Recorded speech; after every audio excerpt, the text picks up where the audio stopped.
that little brass angel, I stand him there. She wasn't there, but if you can understand it, it's so as though she spoke to me.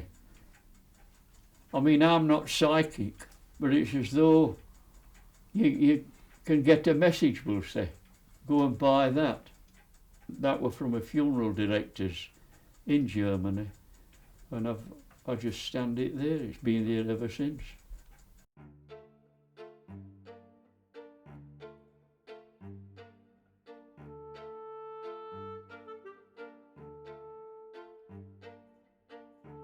Well, when I got to 19, I went into the army then.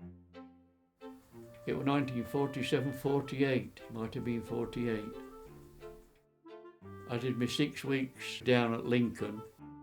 After that 6 weeks, you transferred to whatever unit you join in. And I was joining RAMC, Royal Army Medical Corps. Hygiene inspector I was over there. And I used to have a motorbike. They provided a motorbike for that job. And you went round all different army camps, checking food and water and that sort of thing. And that was Eddie. He fancied a photo like this.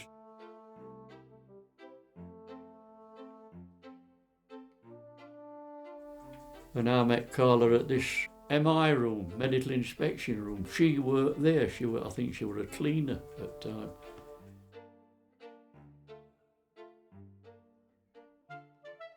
When I first knew her, she weren't actually blonde. She was originally blonde, then she'd injuries in Berlin during war.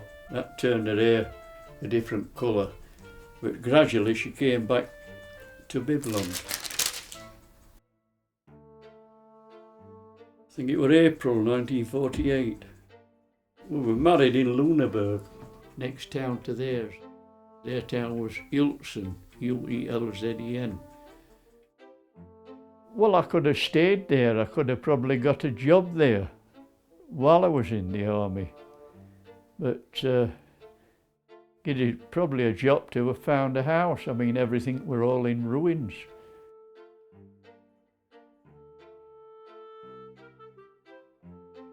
I think I came back to England and she more or less followed me, came over with a lot more.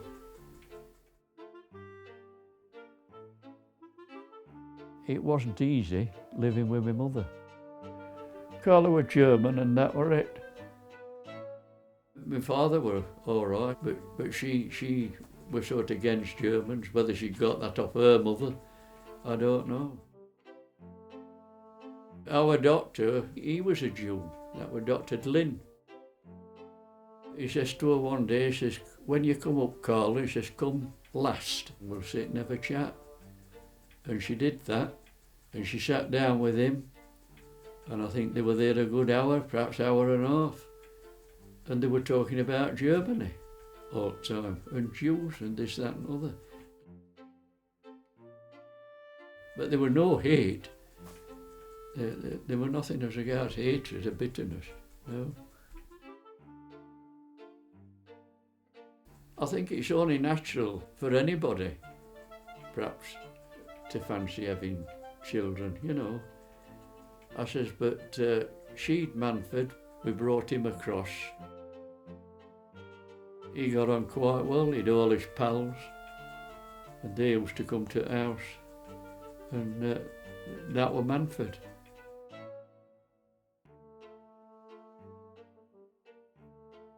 Each year we used to go back to Germany for a holiday in summer, that sort of thing. But I've got myself now as I'm not really fond of a lot of travelling. In a way, you get older, and I think that's going to stop where I am.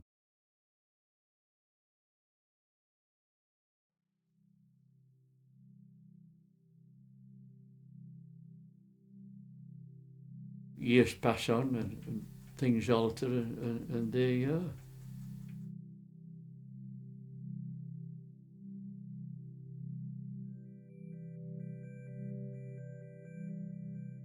I think it's 7 years back approximately, when she died. Yeah.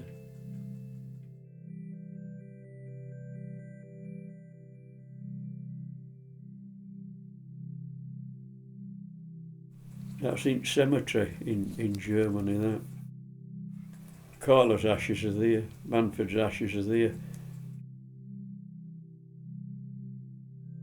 And theoretically, I'm supposed to go in same one, but that's if it works out. Like that, I don't know. I think photos are worth having and worth keeping.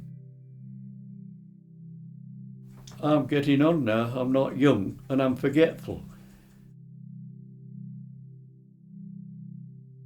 I shall never throw them away, if that sort of thing. I suppose I shall always keep them. It's like family, isn't it?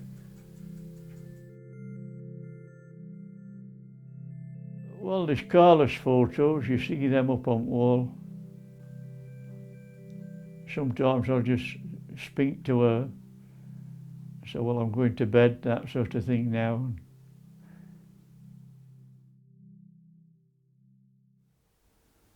And I suppose it's in you.